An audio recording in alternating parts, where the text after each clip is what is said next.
of our racing calendar for this Super Saturday in Portland, Oregon. We get set for the final race to come in this women's U20 race in a second. But, again, Aiden Torres, we're going to see a lot of collegians who maybe didn't have the chance to shine or maybe didn't have a chance to shine as brightly as they wanted to. But now, just as it was for you in 2005, go through team processing, get a team kit, and will now go against the best in the world on home soil. What a fabulous way to end a cross-country season. It's just such an invaluable experience to go through all that. You mentioned team processing, getting the gear, putting that jersey on and going out and compete.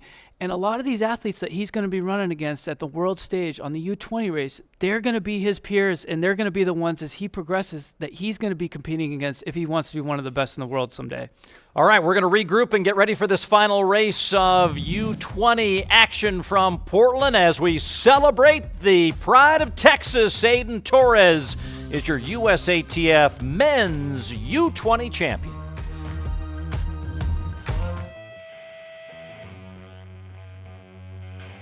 Are you made for this? I mean, we all made of the same stuff. But choosing to do something, even when you don't know if you could do it, that just shows you what else you can become.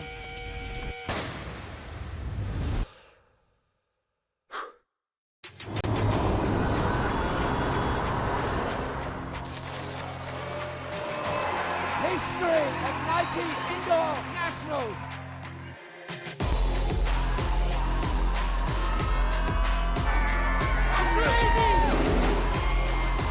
Oh my, what a race.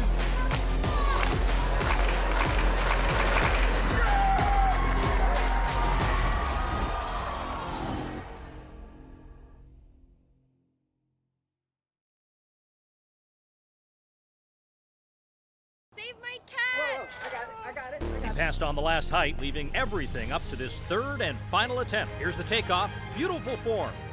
Can he get there? Feeling athletic? Get the Athletic app. You need to get your hips up. This is the moment champions dream of. History celebrated, legacies defined, and now a new chapter begins. Anthony, Ezekiel, Tharp, Kosgei, Lemongole, Sutherland. 6 finalists, 1 award, where greatness takes center stage, live on Runner Space, December 18th, the Bowerman presentation. Looking forward to that live coverage of the Bowerman Awards at the USTF CCCA convention in Dallas, Texas, coming up in a little over a week's time. Meantime, we're here in Portland, Oregon for the final event of the Championship Saturday of coverage that started with the Nike Cross Nationals and ends with these USATF Cross Country Championships. I'm Paul Swangard, joined by Galen Rupp, Kerry Tollison, Keenan Gray at the finish line for the interviews on this day. They're saying light rain. I'll take their word for it, but for the most part, we have been dry today as the rain now being held off the Oregon coast for just about the perfect amount of time, Galen. You know, you and I live in this area. We know the weather well. You kind of see it coming for days. But in a difference here of, it being sort of slowed down for whatever reason, has made this just nearly perfect conditions. And, the course has obviously been challenging, and we've seen a few falls in some of the early races, in fact. But for the most part, this thing has held up very well as we start to look at some of the races here. Kerry, I'll bring you in here to talk about Victoria Garces. Yeah, I mean, the Duke superstar, she's right there. She is definitely one that wants to come back here. She raced on this course last year at NXN. She was second there, so I'm sure she's pumped to be back. So you're next to a trio from the University of Minnesota.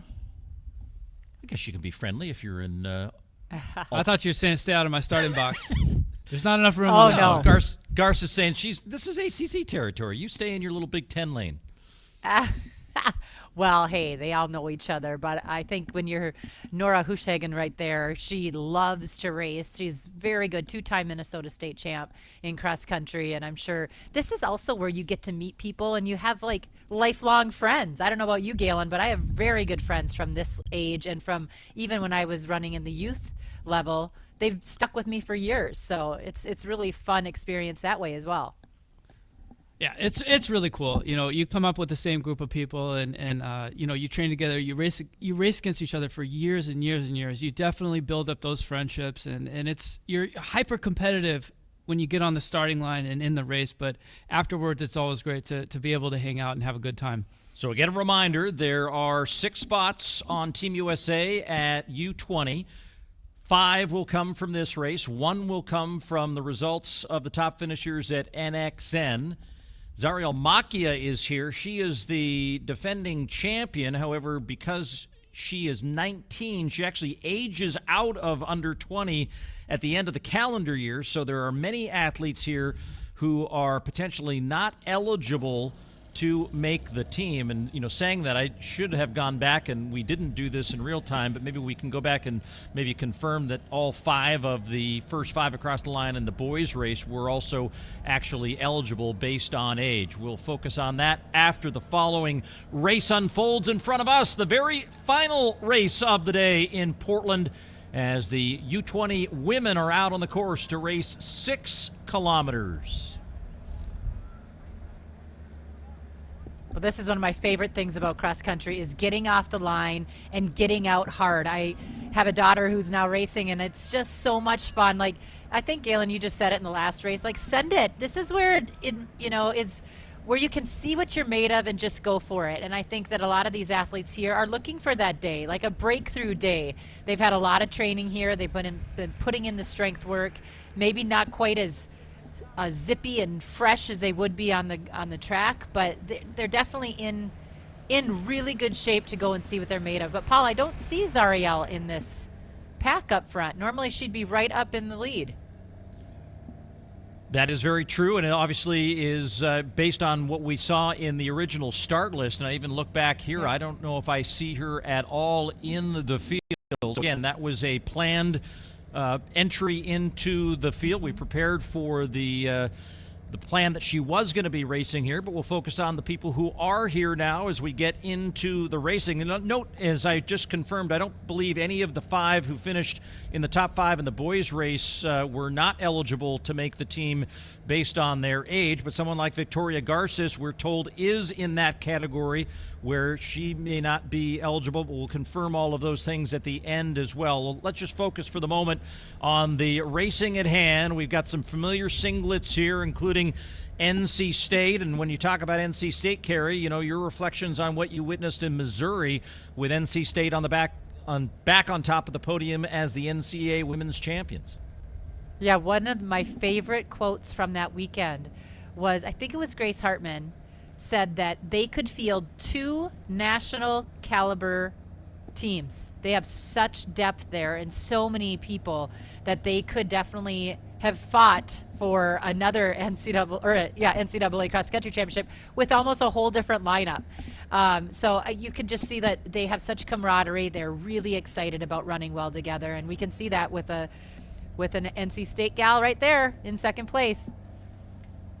Yeah, the lead group on the top of your screen. The chase pack is behind them, and on the bottom of your screen, as we now go to the drone and show you this lead group of what looks like 9 women in this U20 USATF Cross Country Championship, as we'll get kilometer splits out on the course. Just 6K here, so 2 kilometers shorter than the men race, but we'll come up here at 1K momentarily and be able to give you the full leadership of the field. But we see some familiar folks that we talked about at the start of the race, including Garces, who's back there in 3rd position. It's Caroline Barton who is leading this race from Princeton, and she will lead them to the line through 1 kilometer in 3:25.8.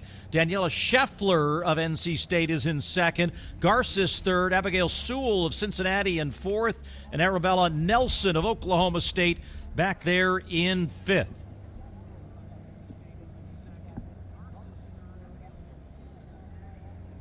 Well, you can see that trio of gophers right there. That is an important thing. I think whenever you are in a race like this, it's fine if you don't have people around you that you know, but it actually is really helpful when you have teammates and you know how to work together and they can stick together and try to pick people off or keep the pressure on. And, you know, interesting just to see those three gophers right there. And I think there's a fourth right behind them.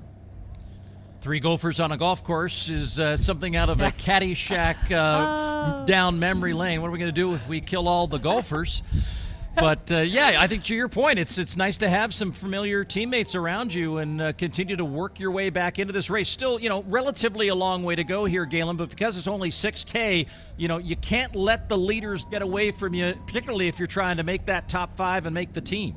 And unlike the U20 boys race, there's a pretty clear top 5 that have established themselves early. But you mentioned it, having your teammates there around you, it's not a necessity, but it definitely helps. It brings you back to all those workouts. And you know, I always tell people you should be gaining a ton of confidence when your teammates, when you see them doing well, because you're doing all those same workouts with them. When you're training with them day in and day out, yeah, you might have a little bit of a bad day. Usually that just means you might not be able to finish as well. But you got to be able to rely on them if maybe you're having a tough go early on. And Carrie mentioned about the environment they have over at NC State. There's that old saying, iron sharpens iron. And when you're around other great athletes, even if you got to wait your turn, being around that and chipping away and closing that gap, once you start catching up to them in training, you know you're ready to go because you've seen that success that your older teammates have had.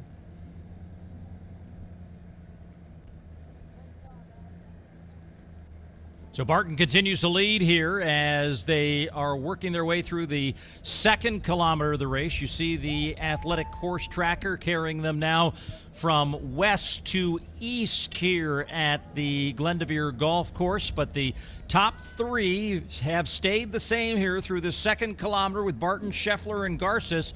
Sewell and Nelson in 5th, and then, as we talked about, the trio from the University of Minnesota, Hushhagen, Morosco, and McClary.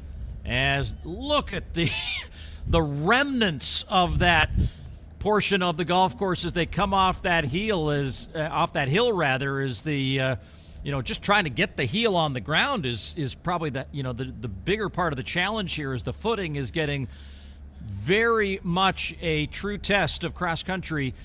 As they come up here on the 2 kilometer split, we got single file here with our top 4 with 5 spots up for grabs to represent Team USA at the World Cross Country Championships.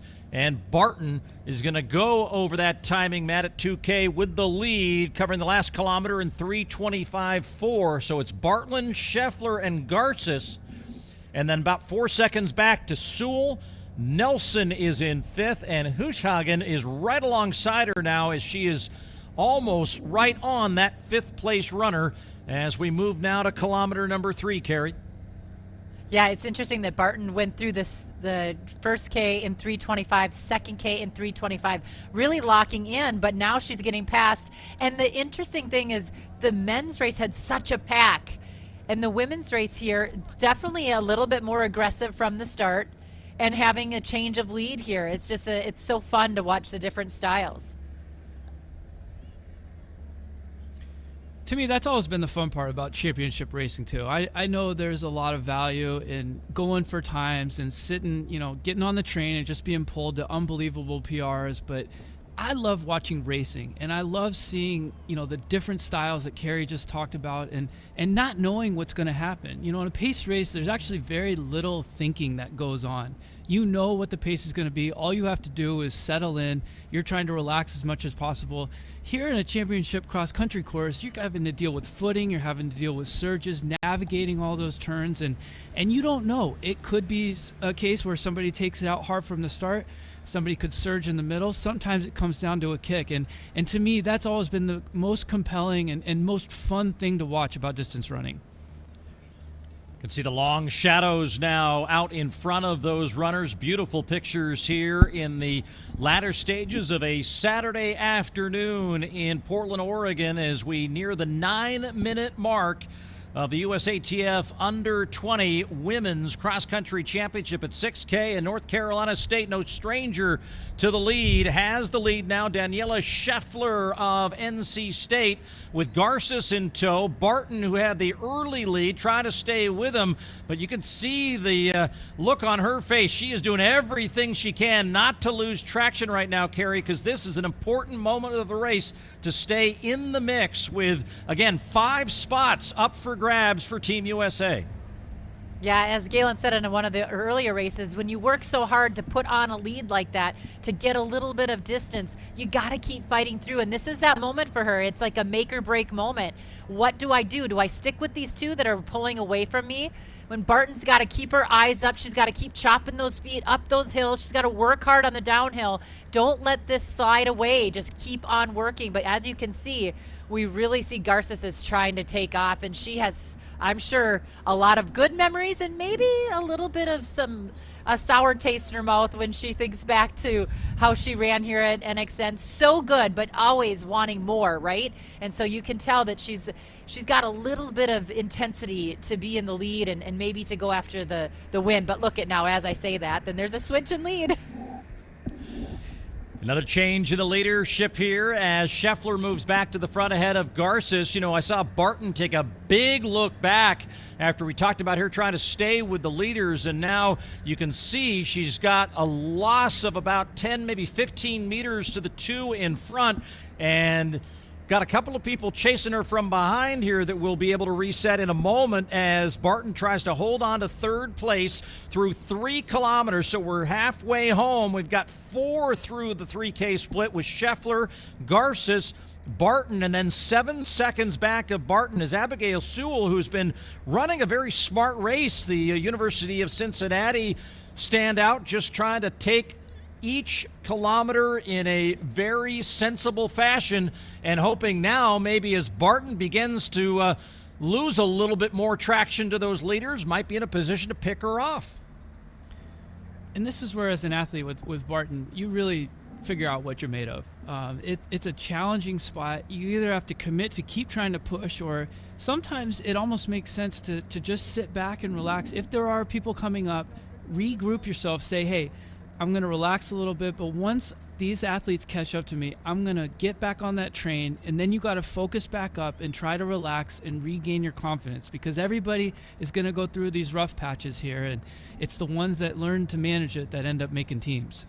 But Carrie, you look at Barton here. I think she's feeling it this a little bit right now. As she's her stride just looks a little bit more compact, maybe not as a long stride, comfortable stride as we've seen in the earlier stages of this race. And Sewell, if she can get within contact, is very much feeling like she's got somebody to chase now.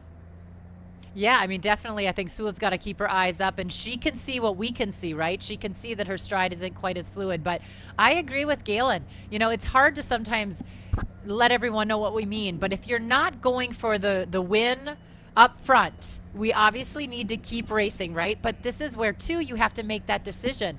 Is it smart to then just think about top five, especially if you're going through a rough patch? And that's where all of this experience, and the older you get as a runner, you understand that. It's like when you're in a prelim. Do you do just what you have to do to get to the final? And that's kind of how you have to think about it today when you're in that pack of 3, 4, and 5 right now. You got to fight for those positions to get to the final, which is the World Championships.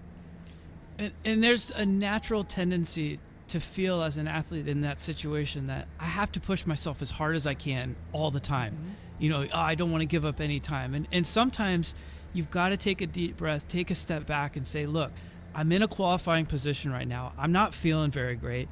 Chances are pretty slim that I'm going to catch those 2 in front of me. Take a couple deep breaths, even if you got to jog and just relax. Regroup. Take it as like a rest interval when you're doing a track workout. And then once that group behind you or that person behind you catches up, then you refocus, but you've given your chance to rest and recover, and then you make another push towards the finish. But qualifying, Carrie, like you said, is the single biggest objective in this, and you can never lose sight of that.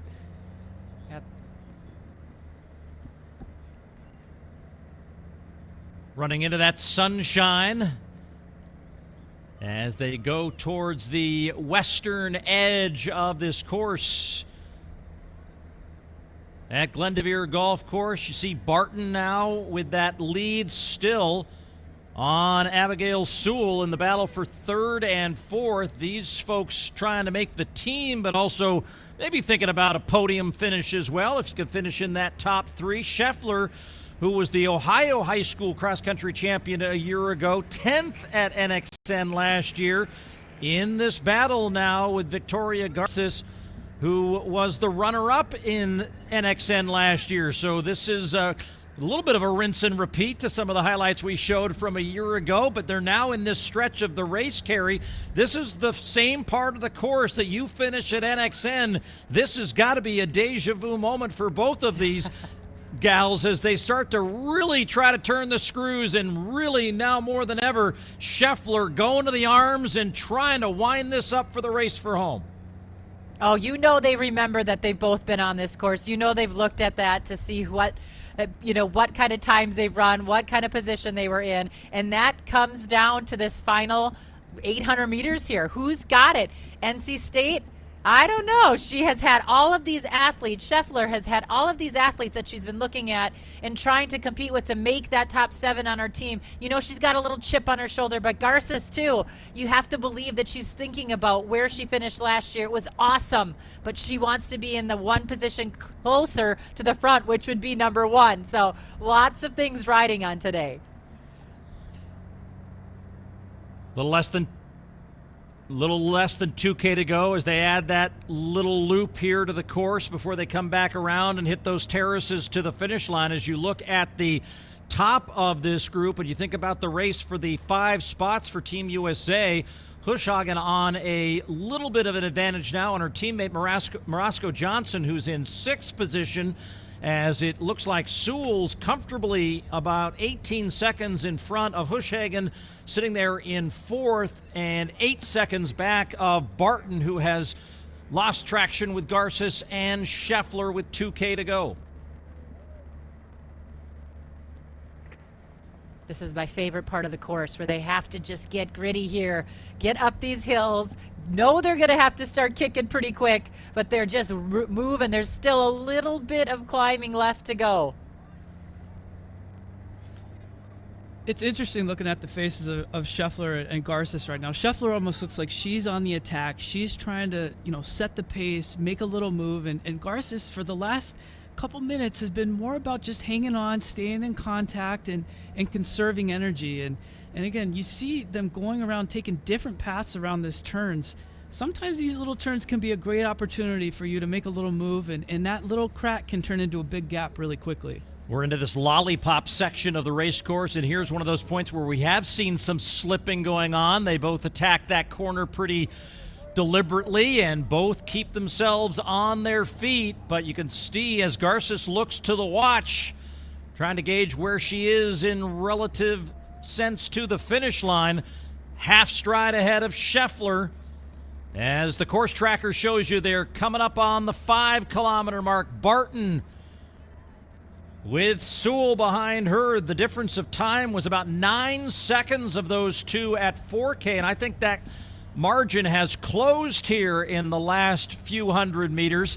But now back to those leaders up in front, and you just look like Scheffler is in full flight right now, Carrie, as she tries to run against Garces, who's very patient in her stride, as they come now to 5 kilometers as they equal and share the lead with a kilometer to go at 17:40.4.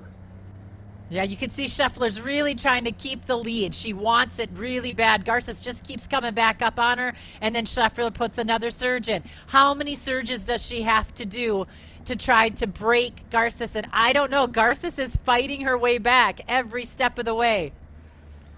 She is. She almost looks like she's in a bit of a zen state. I wonder if she's looking at Scheffler, seeing how hard she's working. And, at some point the tables start to turn where Scheffler's throwing in all these surges, and it can get really frustrating when you don't get away and you keep going, you keep going. It doesn't work. She's got to stay with it if she wants to have a chance to win, because you never know when that one moment is going to happen when Garces might break. Garza's doing a great job just hanging in there, though, staying in her own element and getting ready for the finish. Still waiting for those other top places to come across the line. You see Sewell in third. Now Hushhagen has moved up into fourth position. Morasco Johnson in fifth. Well, there's Barton in the view. So Barton didn't catch the timing, Matt, and so she's still in third. So Hushhagen is actually in fifth position as Garces now moves to the lead. And in this moment, too, Carrie, you just kind of have to reflect on what this entire day is representing, which is all levels of the sport on full display, and two women who competed at NXN last year now competing for their respective collegiate programs on the under-20 stage, both of whom look like they're on their way to represent the U.S. on the international stage. A perfect framed picture of what we were after today here in Portland. Yeah, definitely. I mean, this is what it's all about, seeing how hard you can fight to wear your country on your chest. That is what we all want, right? So it's really cool that these two have had such a great battle out there. They're still in it, but it looks like Garces has now put that final surge on, and she looks pretty good. She's got to know where she's going to go, but look at this final stride here for her. Oh, that could have been an absolute disaster. They Yep. were kind of using a secondary route there, and she was coming up on one of the athletes in the back of the pack, but credit to the volunteer there to make sure she got into the right chute. She has plenty of room between her and second place in Scheffler, but now Victoria Garces crests the first of these two very familiar hills for her as she raced on this course a year ago as a high schooler, now as a collegian. A look over her left shoulder, now into the home stretch as she's coming to the close. She is going to lead Team USA to Tallahassee as the Nike USATF cross-country U20 champion. Now it's just a question of the time on the clock. Scheffler coming in short order, as Victoria Garces is your USATF under-20 champion.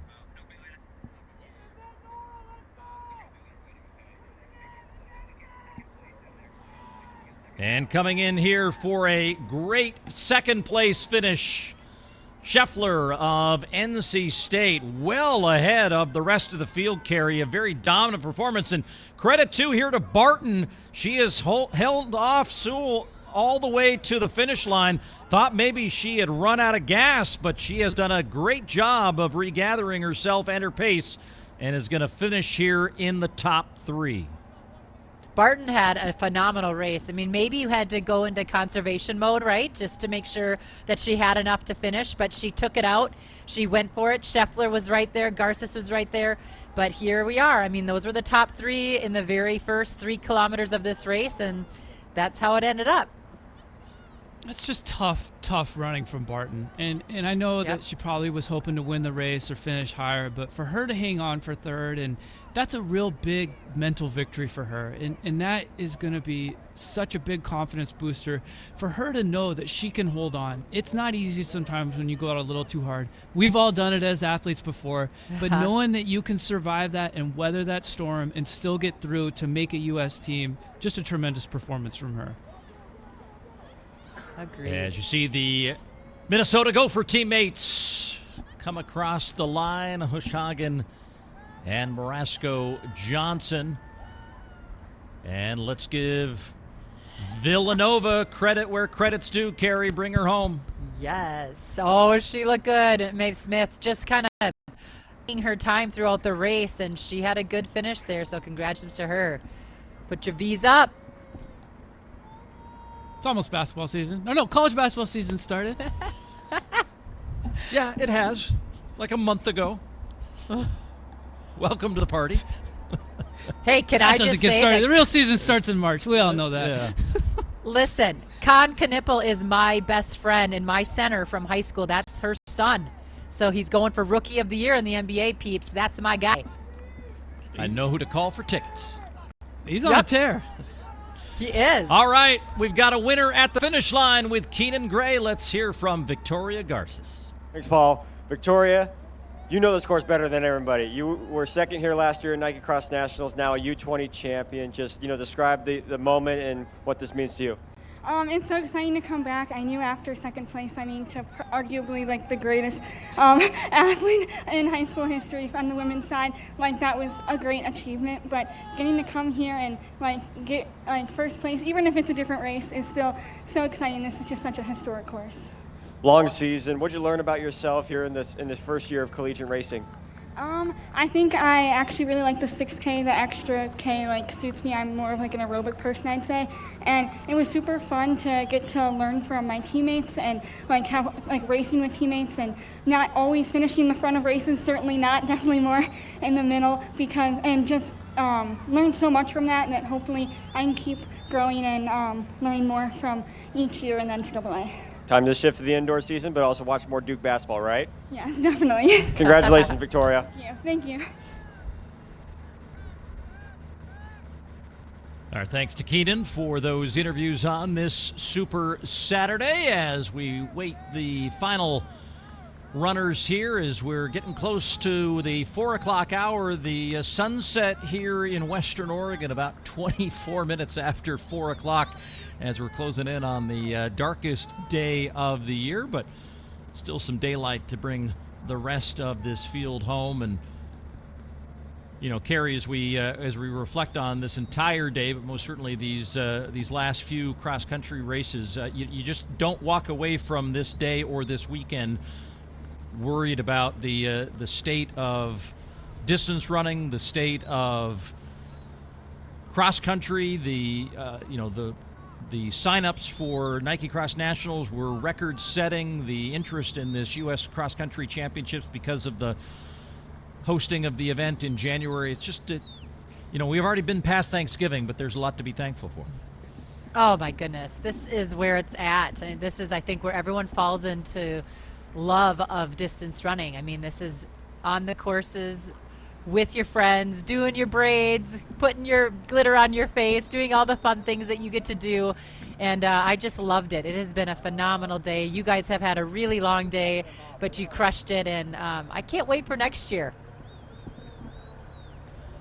There will always be a next year. That's the beauty of it. And there will always be another race. I think you and I will get together shortly to call some races in short order. And it's just always a pleasure to have you on board. And as someone who knows what it means to wear a Team USA kit at World Cross Country, it'll be a pleasure to join you in early January as well, as we're going to do the PA duties from Tallahassee. I'm looking forward to that in January with you.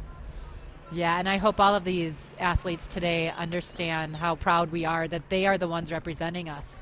It was an honor to watch the grit and determination that they all used today, and just the race savviness. There were so many different styles of racing, but really cool to watch and to see their fearless nature out there when they made their moves or they covered moves. It just was really, really neat, and I can't wait to see how they all race in Florida.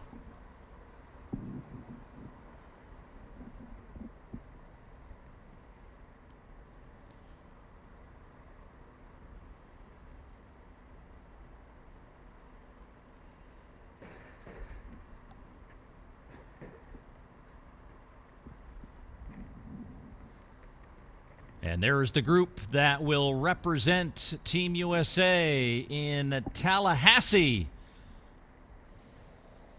As it looks like we'll have a few members of, it looks like a couple of the Gophers, so I don't think Garces is there, so perhaps we've got a different group of girls, and again, it's based both on your age at the time of the event, but also an election maybe not to run in the World Championships. And for some of these collegians, obviously, we've got major indoor field happening as we speak, and so that season is coming fast and furiously, Galen. And regardless of whether she races at the World Meet or not, you saw what this means to Victoria Garces, and she spoke a lot, and I really like what she said. Everybody was so into Jane Hendegren last year, and rightfully so. She's a generational talent. Obviously went on to finish second at the NCAAs this year, but that was a great race for Victoria Garces to finish second there. And she's continuing on her own personal journey. This was another major step for her to turn the tides, get from second to first, win a national championship at the U20 level. I'm excited to see how she progresses.